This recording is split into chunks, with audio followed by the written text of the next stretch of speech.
Jin sat alone in his small room, surrounded by books and papers. Tonight was the night.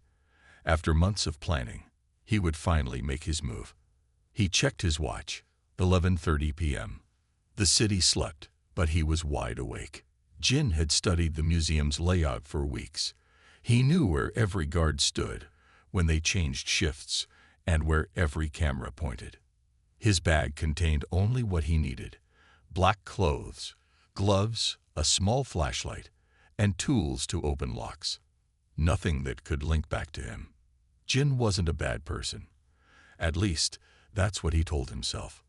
The painting he planned to take had once belonged to his grandfather. The museum had bought it years ago, not knowing it had been stolen during the war. Jin had tried the legal way. Letters, meetings, even a lawyer, but no one believed his family's claim. So here he was, about to become a thief. He changed into his black clothes and checked his phone one last time.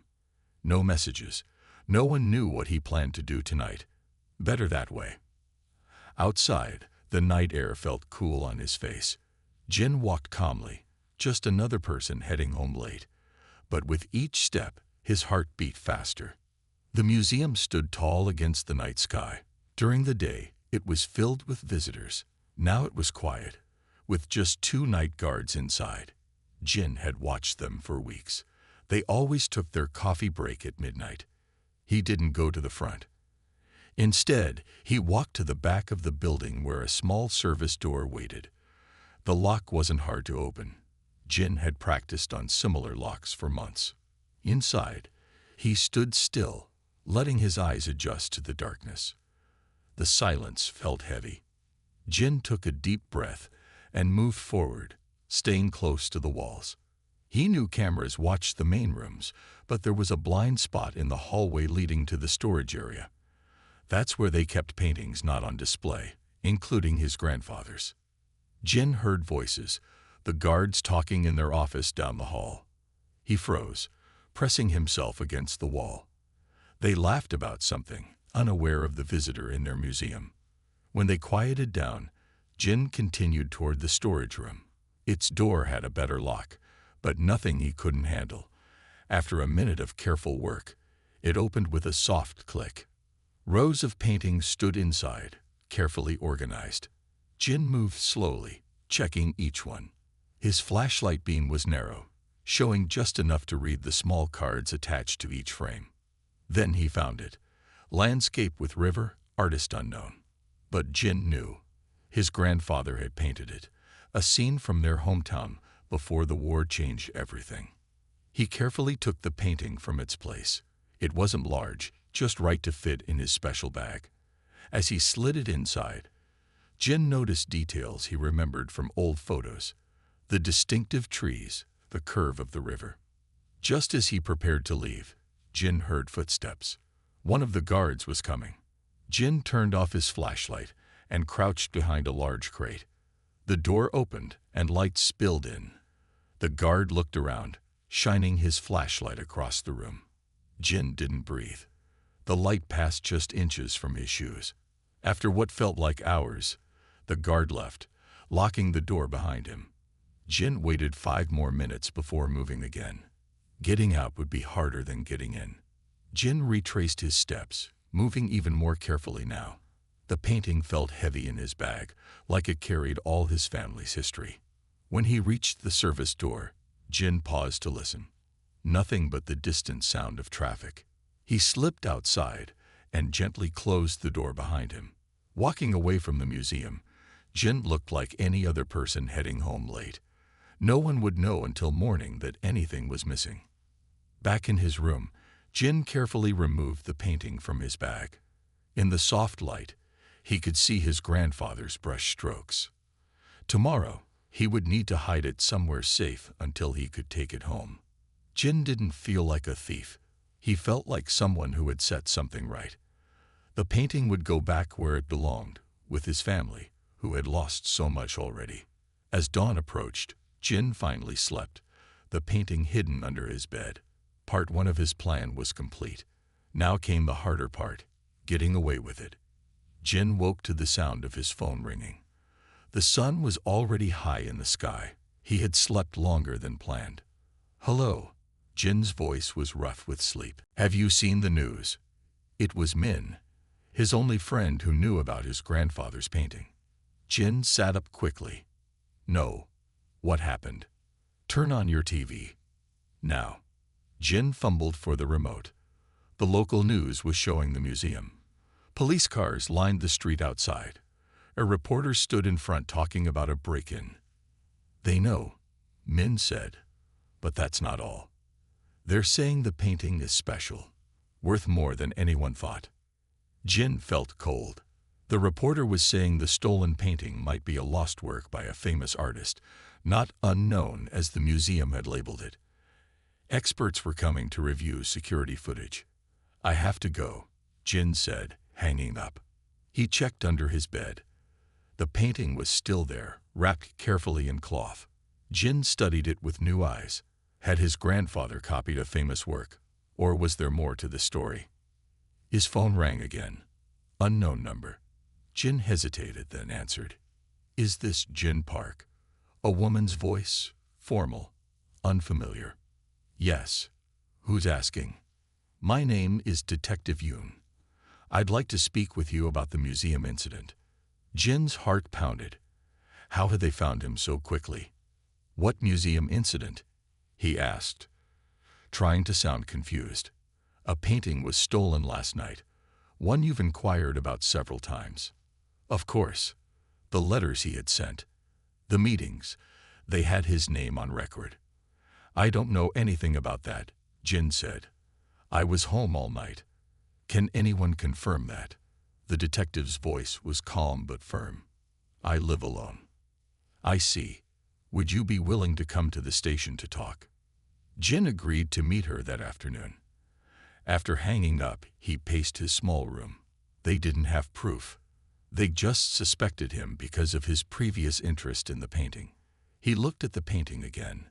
Something caught his eye, writing on the back of the canvas, partly hidden by the frame. Jin carefully turned it over and saw faded characters in his grandfather's handwriting. The doorbell rang, making Jin jump. He wasn't expecting anyone.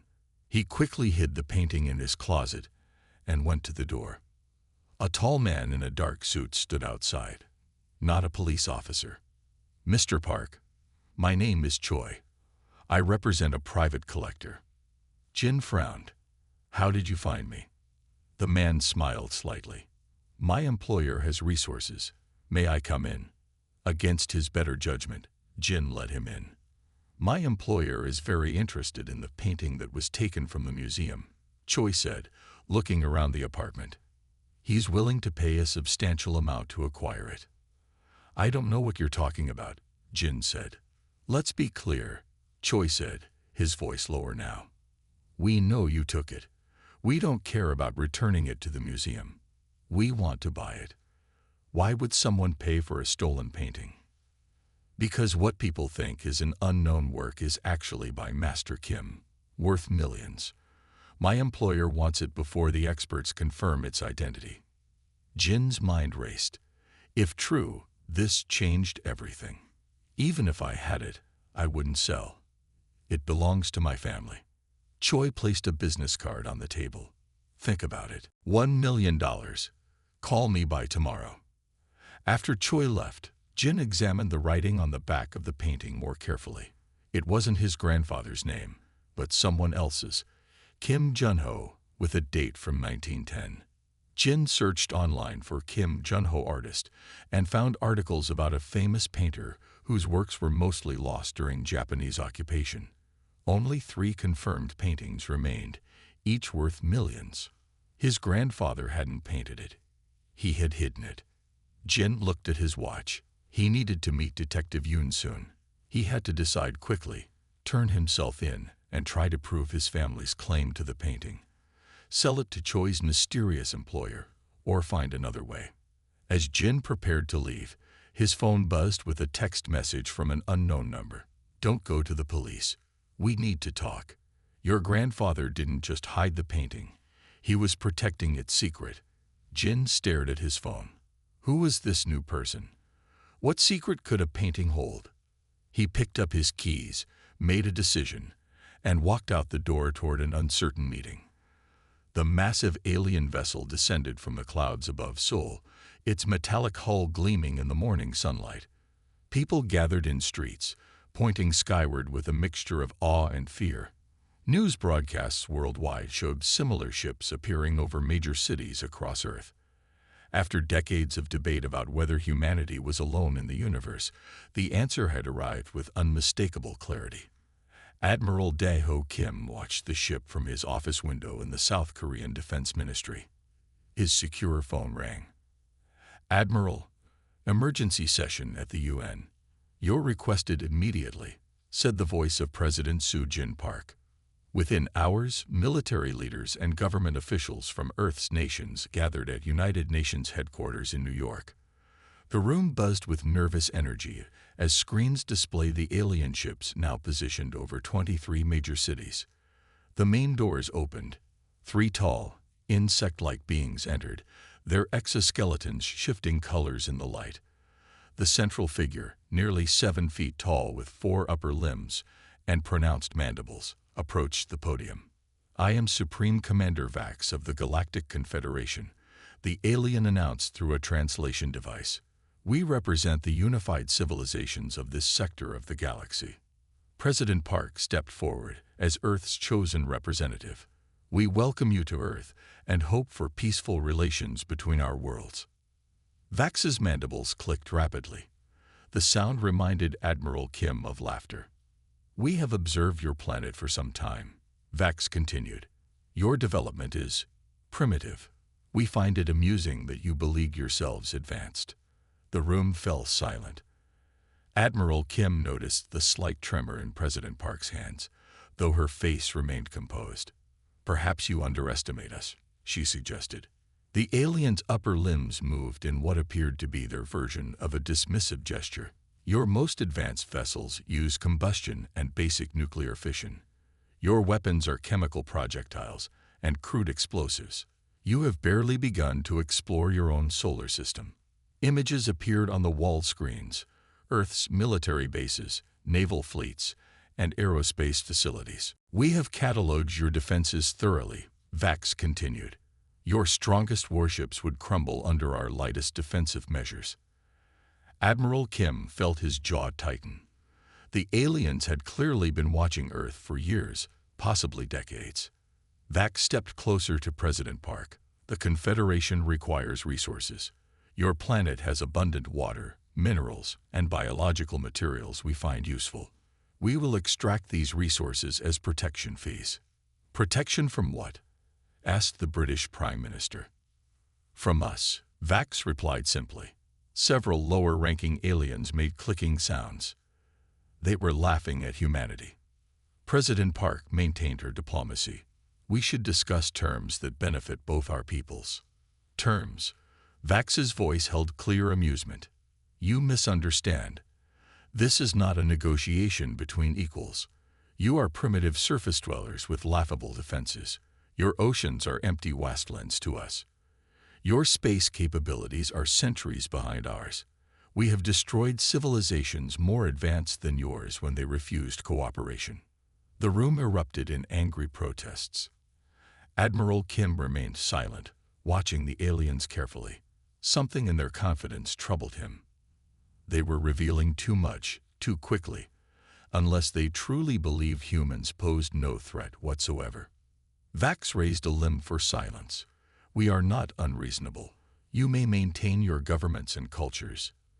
Your people will not be harmed if they comply. But your planet's resources now belong to the Confederation as protection fees. Be grateful we allow you to continue existing at all." As the meeting adjourned, world leaders gathered in smaller groups, faces grim. Admiral Kim approached President Park. "They're overconfident," he whispered. "Good," she replied quietly. "Let's hope they remain that way."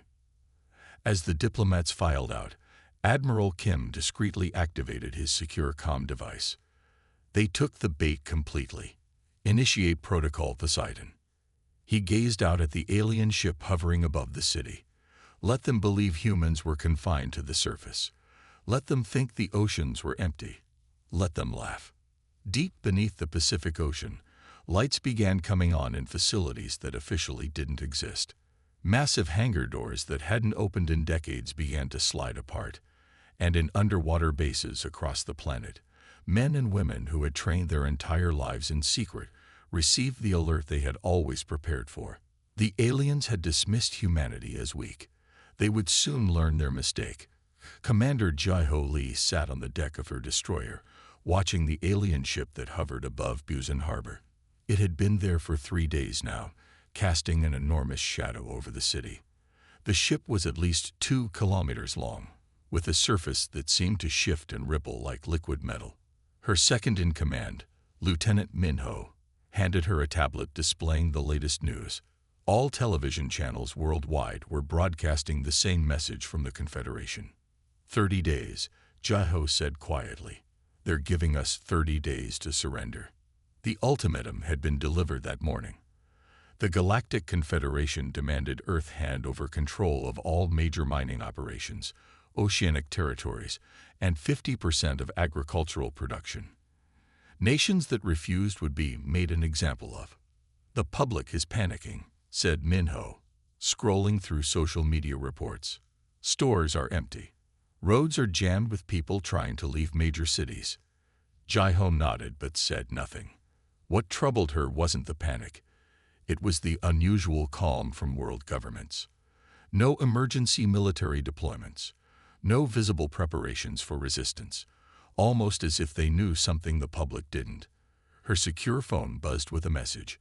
Her eyes widened as she read it. I've been reassigned, she told Min-ho. Effective immediately. Reassigned. Where? We need you here. Jai-Ho shook her head. I can't say. Orders directly from Admiral Kim. 2 hours later, Jai-Ho stood at the submarine dock in Pohang Naval Base. A small unmarked submarine waited. No name, no flag, no identifying markers of any kind. Commander Lee, a naval officer she didn't recognize, approached. I'm Captain Ta. I'll be taking you to your new post. Which is where exactly? I can only tell you once we're underwater. The submarine departed silently, diving deeper than Jai-Ho thought possible. After 6 hours, they were far from Korean waters. We're nearing the rendezvous point, Captain Ta announced. Rendezvous with what? Jai-Ho asked. There's nothing out here. Captain Ta smiled. That's what everyone is meant to think. The submarine descended to what should have been crushing depths. Jai-Ho checked the depth gauge repeatedly, not believing what she saw. 3,000 meters, 4,000 meters, 5,000. This isn't possible, she whispered. No conventional submarine can. Who said anything about conventional? Captain Ta replied. Suddenly, lights appeared in the darkness below. Not small lights, but massive illuminated structures stretching across the seafloor. As they drew closer, Jai-Ho pressed her face to the viewport, barely able to comprehend what she was seeing. An underwater city spread before them. Enormous dome structures connected by tunnels. Construction facilities larger than aircraft carriers. And submarines, hundreds of them, unlike any vessels she had ever seen in her naval career. Welcome to Mariana Station, Captain Ta said, one of 23 deep ocean bases around the world. The submarine docked inside a massive hangar. When the hatch opened, Admiral Jai-Ho Kim himself stood waiting. Commander Lee, thank you for coming. Admiral, what is all this? Jai-Ho asked as they walked through the facility. Workers in uniforms she didn't recognize moved purposefully around them. The real reason the aliens think we're so primitive, Admiral Kim explained.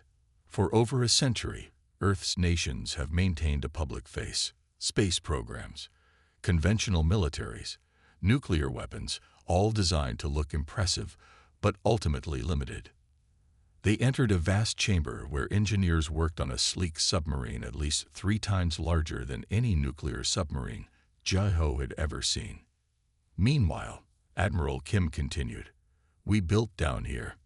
The aliens scan our surface, our skies, even our shallow waters.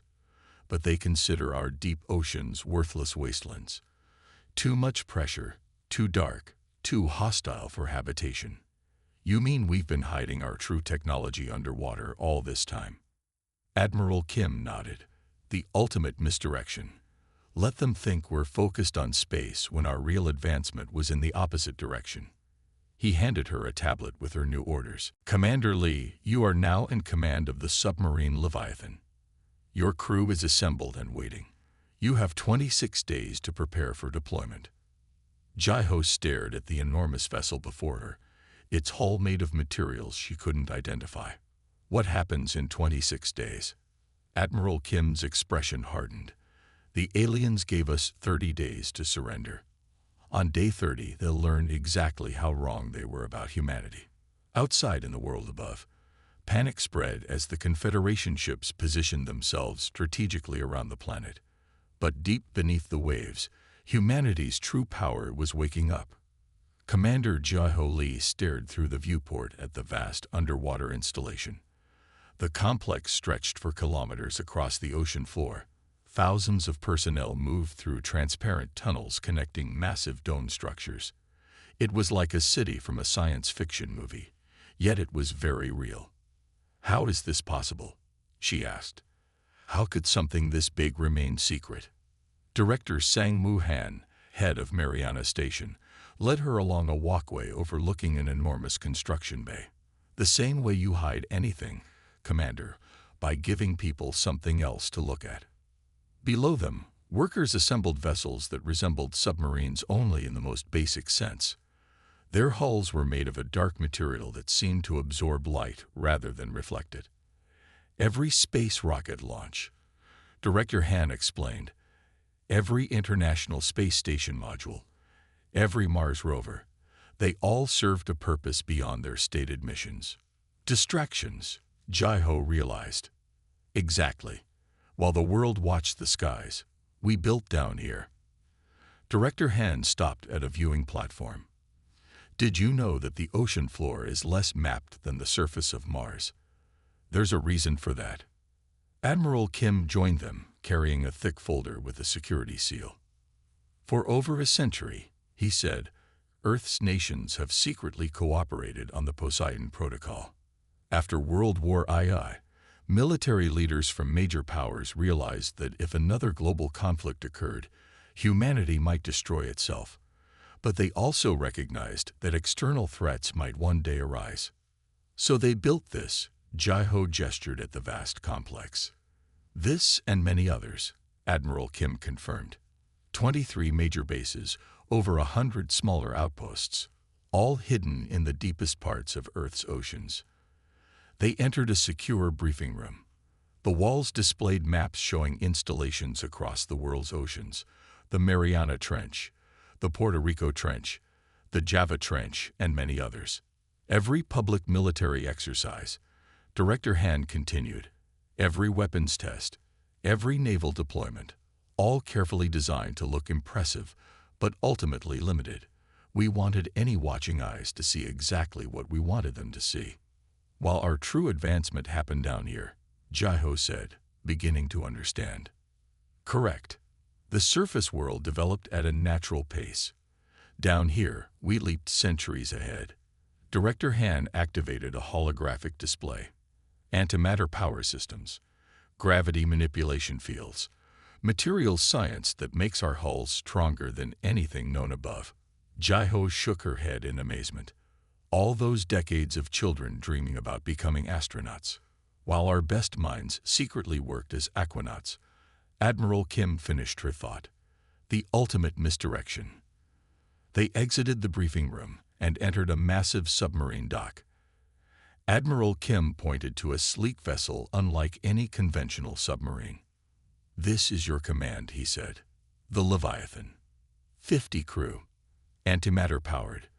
Equipped with gravity manipulation fields and quantum torpedoes. Jai-Ho approached the submarine, running her hand along its unusual hull. What exactly does it do? It moves through water without creating pressure waves.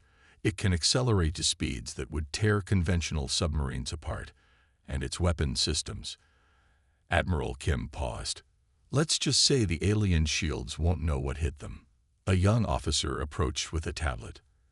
"Admiral, we're detecting unusual scan patterns from the Confederation ships. They may have noticed energy signatures from the Atlantic base." Admiral Kim didn't seem concerned. "What's their response?" "They've dismissed it as primitive fusion experiments. Their communication describes it as amusing attempts at advancement." "Perfect," Admiral Kim smiled. "Their arrogance continues to work in our favor." Later that day, Jeho met her crew. They came from different nations, different backgrounds, but all had been secretly trained for this mission. "How long have you all known about this program?" she asked her second-in-command, Lieutenant Jun-Ho Park. "I was recruited directly from the Naval Academy," he replied. "My parents think I serve on a conventional submarine. I haven't seen the surface in 3 years." Jeho walked the decks of the Leviathan, familiarizing herself with systems unlike anything in her naval training. In the command center, she sat in the captain's chair, feeling its weight and responsibility.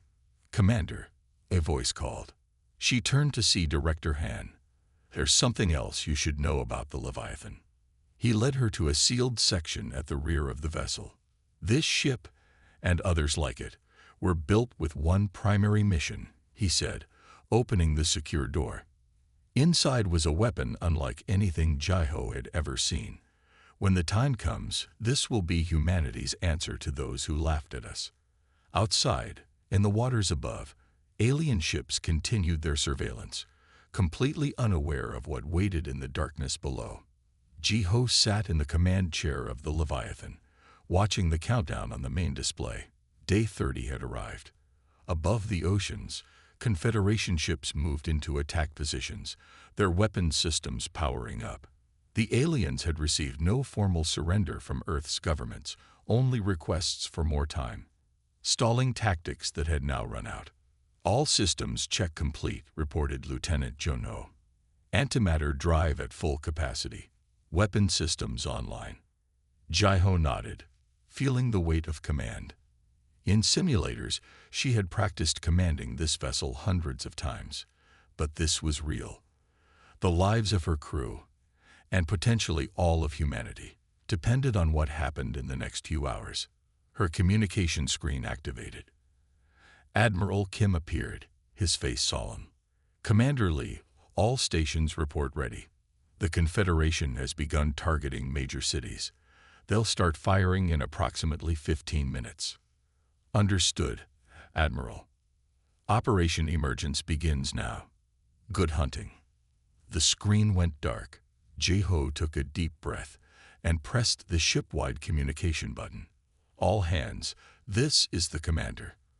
For some of you, this is the moment you've trained for your entire careers. For others, like myself, this mission represents everything we never knew was possible." She paused, choosing her words carefully. "Today, we show the galaxy who humanity truly is." Battle stations. Throughout the ship, crew members moved to their positions. The Leviathan's engines hummed to life, a sound unlike the mechanical roar of conventional submarines. It was more like a musical note, pure and sustained. "Take us up," Jeho ordered. Slowly. Standard emergence pattern. The massive vessel began to rise from its underwater dock. Around it, other advanced submarines, dozens of them, did the same. The underwater base that had been their home now opened enormous bay doors to release its secret fleet. On the surface, civilians pointed and took videos as the ocean began to churn and bubble in strange patterns. News helicopters that had been covering the alien ships suddenly had something new to film. "Emergence in 60 seconds, announced Jun-Ho. Jeho watched the tactical display. Across every ocean on Earth, similar scenes were playing out. The seafloor appeared to rise as massive structures broke the surface. Submarine bases, defense platforms, and vessels that had never been seen by the public. 30 seconds. She thought of her family above, who believed she served on a regular naval vessel.